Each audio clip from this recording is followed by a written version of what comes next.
Fair enough. Okay, well, actually, I do want to talk about the game, and I do want to talk about a little bit of what the Pantheon means in the comp. I know, obviously, it's something of a fun pick, considering this game, in the grand scheme of things, doesn't make that much difference. The only thing really on the line here is pride. But Sam, we are both VCS enjoyers too. Oh, indeed. We love that region. Oh, indeed. It's a very fun one for those of you who want to see the highest combined kill per minute. That's a good one to go look over. And they were big players the Pantheon support. And actually, that spread across a couple of the other regions near them, which tended to scrim them. And what you understand from Pantheon is that if you fight them level 1, where he gets to jump in and stack, say if you jump in with your shield bash and you hit them 3 times the autos, you stack up Conqueror ridiculously fast. If you have Perish the Attack, you stack that up incredibly fast. So early levels, when you have that passive procced, you don't want to be fighting that. Now, on the other side, you do see that there is an exhaust, there is a cleanse as well. So NYYRIKKI are ready to disengage from that. However, they don't have themselves an ignite themselves to take the aggressive trades now. No, they do not. Remember as well, that things like Pantheon can be quite good in someone like the Rakan, who's gone exhaust for a reason here, but there's no heal. It is a cleanse for similar reasons, where basically fully charged shield vault pins you in place for a long time, and with the ignite, and honestly with the Jinx, who can throw down some flame chompers afterwards, there's a pretty good CC chain there to make sure you're tight. Plus the charm, plus the Meganart. So I'm sorry for us getting distracted, but production has decided to make our job extra hard today by putting up various images of the reaction image of the Pantheon pick just around the It's not even the same. It's not even the same image. It's differing images of Archer. in like various apoplexic descriptions, expressions. Okay, as long as I still have the game joy. to look at somewhere in the studio, I'm fine. At that point, I can still kind of do what we need to do. This is where we end up with but... one like on a ceiling somewhere. We have to like try and cast like with our heads like tilted at 90 degrees. Well, I mean, I was about to say, it's like Where's Wally, except we've been playing Where's Pantheon for the last couple of weeks at the NLC. And we have finally found ourselves at the end of that journey.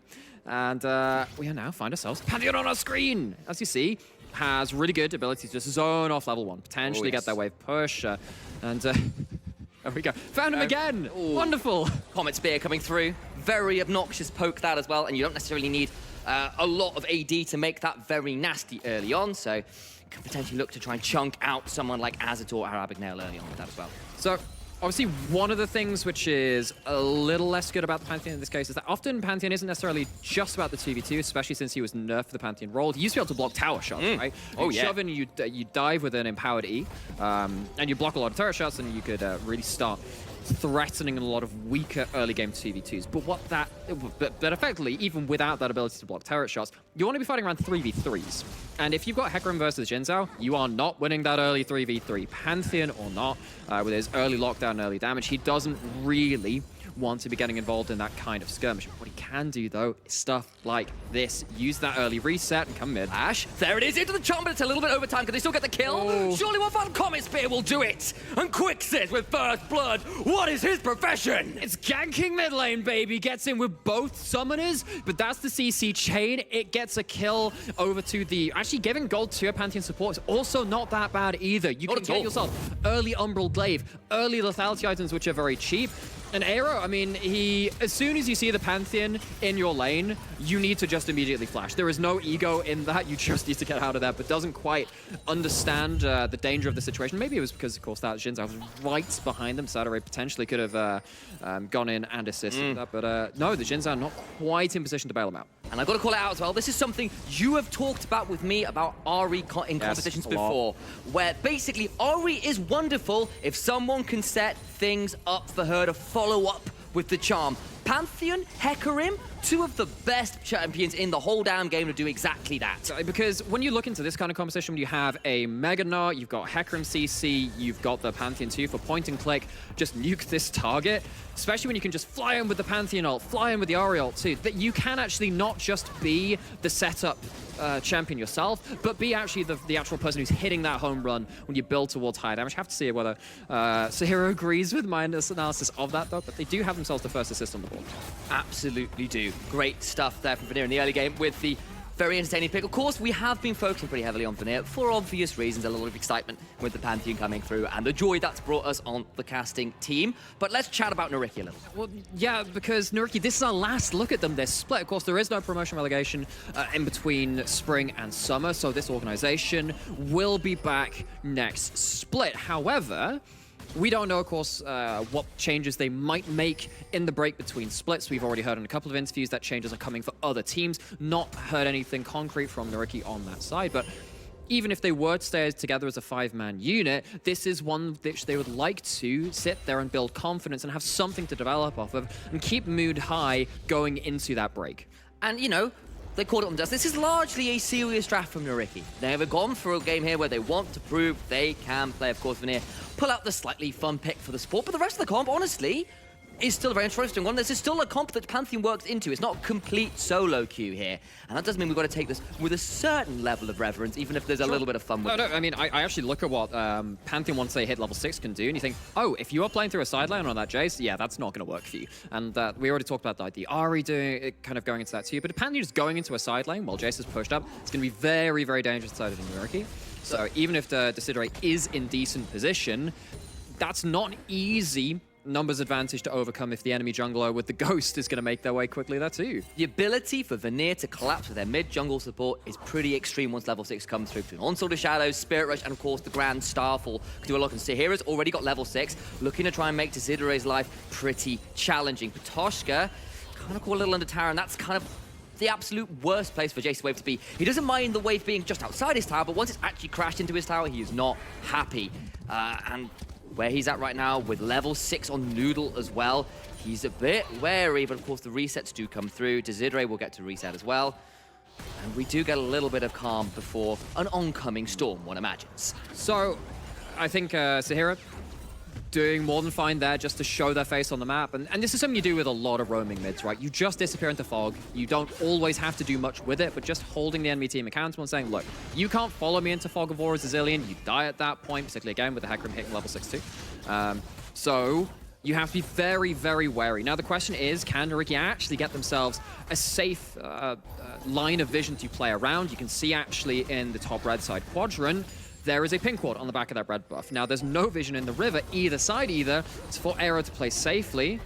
Ooh, good chunk there onto Quixoth, because of course you can still try and take some opportunities to attack the Pantheon, who is still pretty squishy. He's going to build the damage, and they get a bit of a chunk there. Playing a little bit with fire, of course, because the turnaround is definitely an available thing. You can interrupt something like a Ricard in the middle of his jumps if you're quick with your W finger. All this time, we were waiting on Yepe to pull out the pick, but it turns out there was a new hope in the name of Quixoth. Long may he live. And Vanir's Empire did strike back with that counter pick towards the bot lane. Of course, Abinel on his very famous Rakan. And here comes a bot dive, potentially is flash away from attempted crunch or wallop there. Flash forward to the Mega Gnar, though. Does get a wallop afterwards as it's out of mana for Patoshka. Trying to outplay it, and Nile gets the solo kill. That is so slick. Gets close, as many of these top lane 1v1s do. See if there's another saga to follow from the bot side, but it turns out it is just going to be disengagement from both sides. Decidere was on vision there. There was a ward just in lane that spots him coming through. So, things come back down to a simmer after a brief spot of boiling, and it comes from a 1v1 in the top side. A duel of maybe not fates, but decent top laners. Well baited. Well baited. I was trying to think of a really good way to make that pun and decided, no, I'm not going to do that instead. Either way, Patoshka, as you said, kind of using the full breadth of the mana bar, but not enough to go through the entire rotation. And just don't fight Mega Gnar. Fighting Mega Gnar is often the way you lose. I mean, a lot of counter matchups into Gnar are just, you can beat him up while he's mini, not necessarily while he's in Mega. And Patoshka on the wrong end of that trade. And, goes down for assault. Efficiency Noodle. I like it. Managing to take out both the Rift Scuttle and their big sister at the same time. Shelly going to be taken out here by Vanir with little contest. Herald secured. And that means, I suspect, a tower and a potential dive on said tower is in the cards in the near future. And again, you now have Quixoth with ult on the move. You've got Sahira who's shoving in the wave, took the dematerializers to shove that wave even faster, and now you're seriously worrying on the side of Aero how you can affect this map. You only have one teleport, and what happens if there's a threat, you have to pull it defensively, and you can't respond to the next play. Reading rotations, reading resets from Quixoth the Noodle is going to be key over the next couple of minutes, because the setup for this Herald, the setup for what will likely be a tower dive, will be critical for NYYRIKKI to respond to. It's not always been their strength. Sometimes they've ended up in positions where they have been a little rotate a little off the pace when it comes to some of these mid-game rotations. Even if we've seen great skirmishing from them, particularly the likes of Patoshka and Azator have been great carries when they've had opportunities for NYYRIKKI, but sometimes as a team, they can be a little slower to the play than they'd like to be. And obviously their composition is not going to help them in this regard. Like we said, we already talked about the power of the Pantheon, mid lane's going to work towards that too, the Ghost on the jungle. Everything on the side of Vanir says we're going to arrive to the play first. So NYYRIKKI are going to have to overcome part of their own worries, their own demons that they faced during this split, and try and do it in a situation which is really difficult to do so. Yeah. Quick eye in on some of the itemization choices. Moby Boots, interesting for the Pantheon, for the additional move speed. Nothing like Merc Treads or the like, just wants the straight movement speed to get around the map as often as possible, be prowling for those picks. Gone for the shoulder guards as well for a little bit more safety, etc. So nothing super surprising there. It's just arrive first to the play. Got to make sure you've maybe not have the hyperspace, more like a slip space drive to always be faster than your enemy team. Not expecting the Halo reference there. Look, if I'm going towards the sci-fi references, I gotta go dig deep. And Patoshka. All right, Patoshka himself out of this top lane hole. But it's going to be a 3v2, and that's just a very dead mini now. Oh, okay, maybe not just Patoshka digging himself out of that hole he found after that CS deficit and the kill, but some teammates came in and did. And what do you know? Support jungle roam do come back. They do come with some more teammates attached. Abigail was there. Quicksith was not. And Halo references aside, still a little bit sad about how the story's going in that game. Not going to go there. I'm a little bitter. I'm very much looking forward to my first desk or at all show with Jamada, because I know he's a big fan of the series. Indeed. That'll be a good one. I look forward to it. Yes. I'll not get into that too much. Halo 5 made me sad. Anyway. Herald, someone in mid lane, does get the charge, does get the plates. Good charge onto Zizure. Abigail does manage to stop some of that damage with a little bit of assistance with the battle dance. A little more to write home about aside from that. Items are starting to come through. Patoshka with that kill did complete the Eclipse. Got a dragon spawning and up for someone to take if they should so wish. And for those of you who've been keeping an eye on the financials of this game, that's a bit of gold lead for Vanir. It is. And a lot of that is due to looking down at the CS numbers. Leads in every lane. That is a 20 CS lead in mid, similar from top. Bot lane, of course, still succeeding for the side of Vanir too. You have one kill on top lane, which was traded for the earlier solo kill. Vanir just winning across all fronts right now. They're going to come in towards this dragon, take it without too much contest from NYYRIKKI, who started it, but decided they can't stay there. So it'll just be a thank you for the leash. Okay, so that's first dragon down. Which is now a little bit of a problem for NYYRIKKI, because if you're going to play against a team that wants to fight... Oh, no, not again, not again, not again! Megan out of the wall, looking for another boulder that comes crashing in. Space shuttle lands through. Boulder tried to read the dodge, doesn't get through. And Patoshka gets out alive this time, but Noodle is around, and there's oodles and doodles of Noodle damage coming straight through. Also, a shadow over the wall, but it's... Okay. One. That was a bit aggressive. Grand Starfall! Sahira gets that one. He's got Spirit Rush, but misses the charm. Now they need to try and extricate themselves. In comes Aero and Abigail. One last charge of the Spirit Rush will mean there will be no more. It's just a 1-for-1 trade. Okay, so it is a bit of an overextension from Noodle with getting himself into a bit of a difficult situation. Is actually going towards what looks to be the Divine Sundress, a very bursty coming through from the Hecarim. And again, I like how Vanir have said, we are not playing for direct team fights. We want to have ways to out-skirmish and fight around the wider map. Everything is screaming that. And actually, let's bring this back to a more relevant point, because we know that Vanir are already locked into playoffs. They're pretty much effectively locked into their seed as well, or at least there isn't really much of a difference this game will make on it. But what they can do is give a blueprint of some different ways of how they want to play the game, have some stage time with it. Against you, NYYRIKKI are not a slouch of a team either. Of course, they are out of playoffs, but they had a much needed late season resurgence. Hero. And they want to show that they can have a bit more versatility. Uh-oh, he's in a lot of trouble. Does have a speed up, though, with the time warp. Getting slowed down a little bit by the passive there. The Hyperprox chunking Aero out. Won't be able to get too much more. Meganart now through. We'll see it as well. I'm sure you're pretty happy at this point as well. Have you noticed the items? Oh, that's an item! It is. Yes! Talk to me. Everfrost be gone! We have a Ludens. Justify Lovely. yourself. So, it's basically what we were saying earlier. Ahri in this game is sole AP. You have a lot of CC. The Pantheon, definitely a big part of that. Nille taken pretty low. Does have flash, does have hop. Will get out of danger. go back to talk about Luna. Okay, so basically, it's still going to come down to you want to be the one who's really finishing the kills. Now, when you play this build, and actually just any RE build, I'm a massive fan of early Dark Seal, getting it on your first back. Of course, I think it was exact gold for Sork Boots, which obviously changes the equation a little bit. But if you get up to a significant amount of Magi stacks, and you are building a higher damage build on RE, game becomes very difficult to take away from that champion. But have to see, of course, how these fights play out. Quicksith is going all the way between these. He's getting really good use out of these Moby boots. And Cavo still having to give up some minions, but I do like how Quicksith is using the power point of this champion and the items he's built. Sahira, Noodle, both run, see whether they could catch somebody overstaying there a little bit. Did get a couple plates, though, in that mid lane. Not plates, of course, they've fallen a little while ago. He's not paying attention to the time up. Crockery be gone! Yeah, they've all fallen off. The crockery's done. We all eat out of bowls now. There's no Super Bowl here, but we've made some Super Bowl references, I guess. We'll take that. Have we? I don't know. There's a cup coming up, like the tournament. Oh my God. Like the championship. The NLC.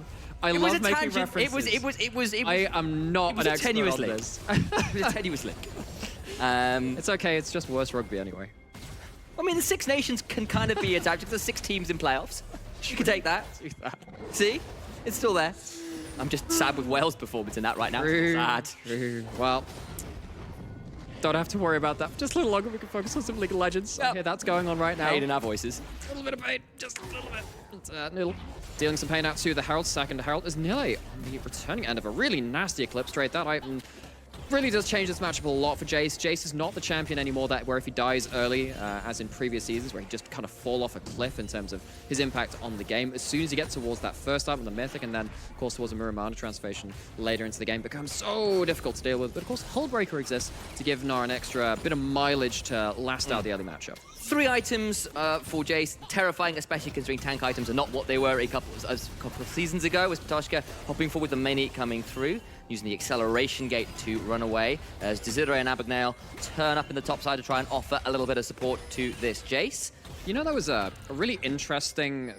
just seeing if there's anything happening on the map. There might be a dive mid. We'll see if that comes back. But there was a really interesting Jace build, which Zeus used against Gwen, where you start E to drop down the acceleration gate and just run away from the Gwen and just throw them back. I kind of like that. That's really good fun as Ptashka. Nilly's probably not he's going to be trying flash. We've got Megadon coming up against the stun on the tower! Grand Starfall is here, and it was a great wish upon said Star for Nille, who gets that kill.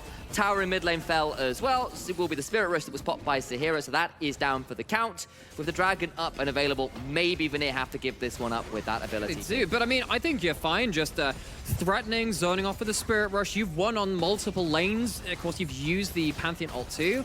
I don't think Vanir should be contesting this. I think you've taken your ill-gotten gains. Just give up the objective. It's not like you're giving up 2 early dragons. I think you can walk away with the win, can't you? Surely. Onslaught of Shadows is a very strong ability, and get me wrong, so is the Super Mega Death Rocket. Being down Mega Gnar, being down Spirit Rush, being down Grand Starfall as well for the easy repossession of the Pantheon means they just won't go for it. They'll just keep NYYRIKKI tied into the river so they can take towers elsewhere. And what they're also doing is going through the topside jungle. They're taking camps. They're taking like a side benefit, making sure that the Desiree cannot get any more farm. You can already see that the Hecarim is already starting to really run over those numbers. CS advantages again still being upheld largely by Vanir, and Desiree is going to find it really hard to find any kind of economic gain in this game. Absolutely will do. Gold lead is a little over 300. If I want to make that reference to Pantheon on the team, yeah, it's the best I could do. Sorry, mate. Significantly more for Vanir as Ptashka is definitely going to go down here. No way out. Noodle is the one who picks up that kill, his first of the game.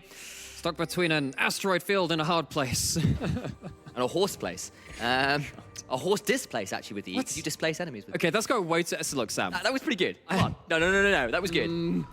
That might be one which chat might have to answer for you. I am not the support me here. Don't give Naomura the satisfaction. He's a cocky and someone who didn't let this kind of thing go. So I need this. Come on, guys, don't do this to me. So it is once again. I mean, it is once again coming back down to Vanir are playing the game the way that they want to, and NYYRIKKI are not really adapting that well to it. Wait, figure it out. Okay. Our social media manager is Goku.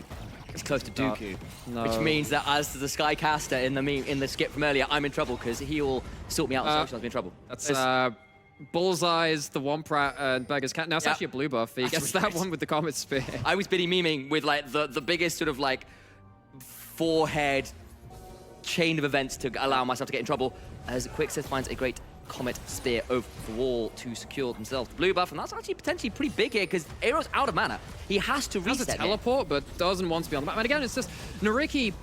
The difficulty they have is that they do want Vanir to blow a lot of cooldowns onto someone like Jin Zhao with also a Zillion ult to back up either that first pick or the first target that they need to save in terms of like the Aphelios, right? But Vanir don't have any kind of incentive to do that. Why would they sit around an objective when they're very happy to split across the map? They have vision pretty much everywhere. And now, yes, NYYRIKKI do have some of that vision that we were asking from them earlier into the game, but they can't force Vanir to be on any one part of the map, and they're struggling to stay even when they are just farming in lanes. And the more these towers go down, the more difficult it is for NYYRIKKI to stay safe. Oh, you worry about the towers, I'll worry about the fighters.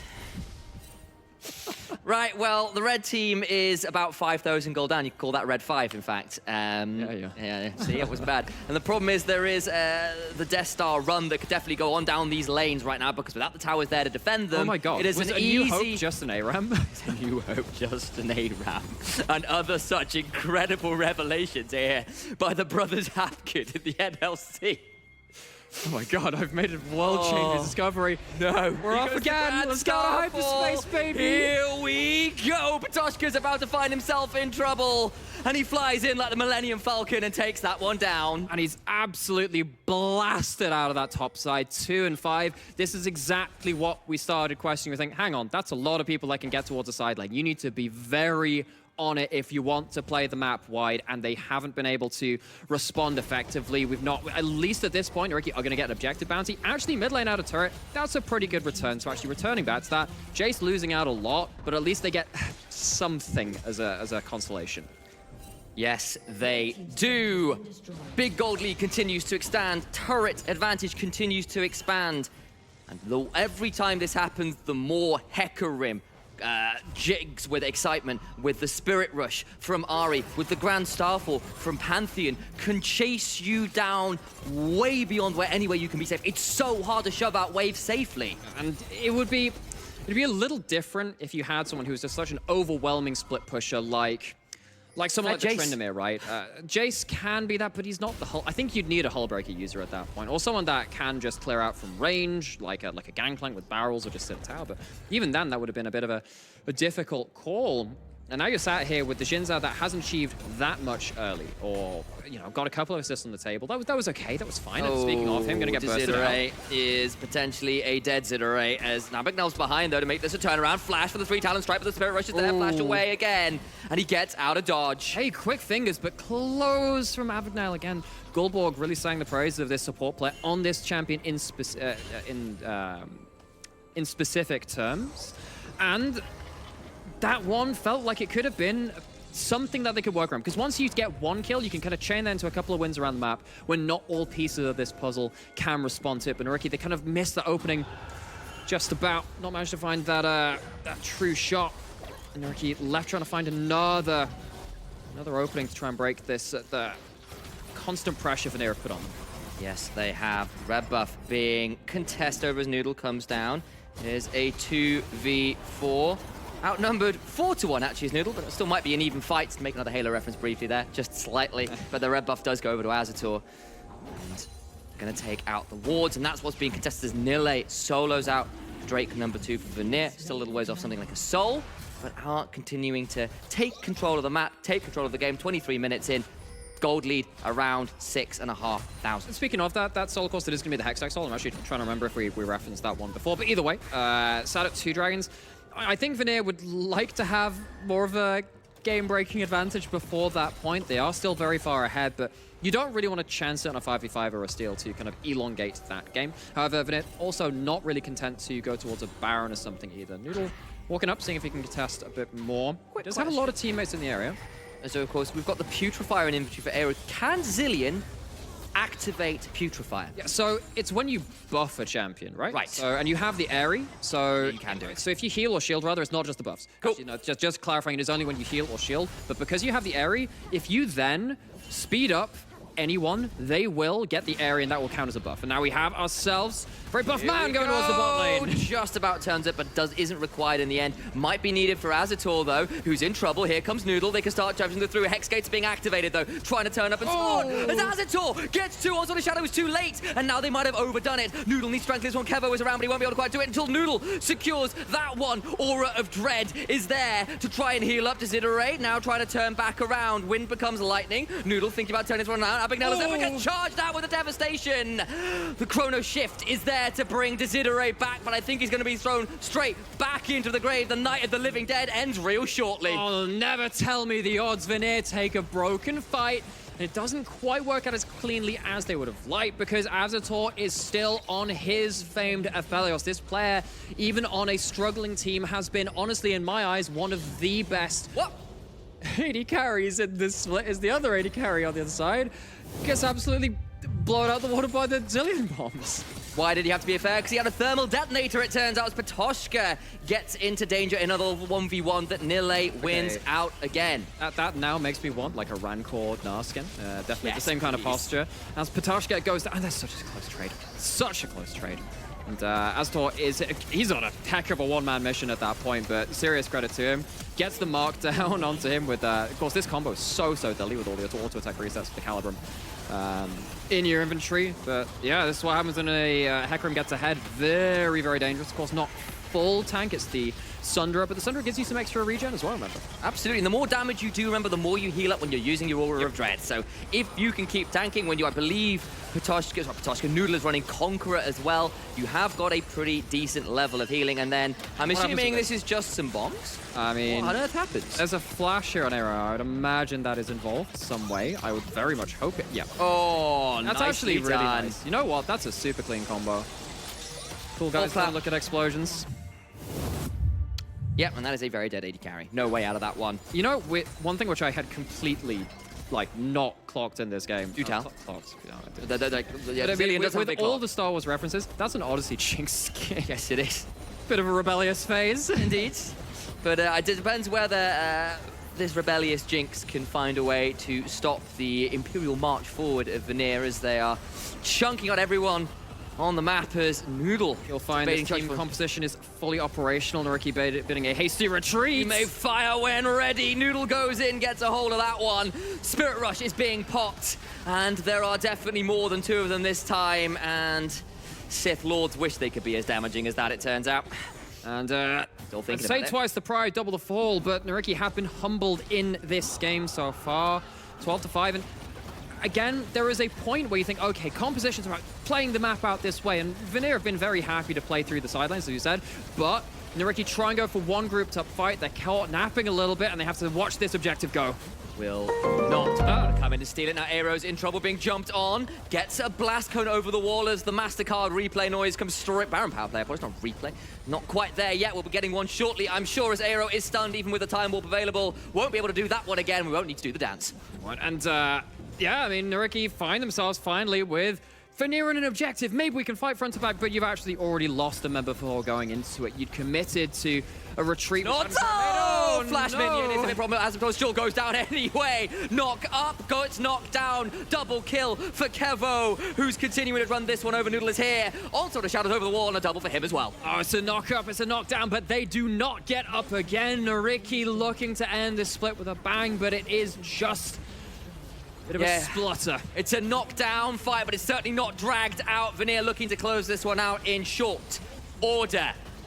Pantheon gets picked. Pantheon gets the win. Are you not entertained? It's time for the end of this one. NYYRIKKI tried, just not enough. You want to forget about those solo kills. You want to forget about the pick and ban phase. You want to go home. Rethink your draft. Your draft, apparently.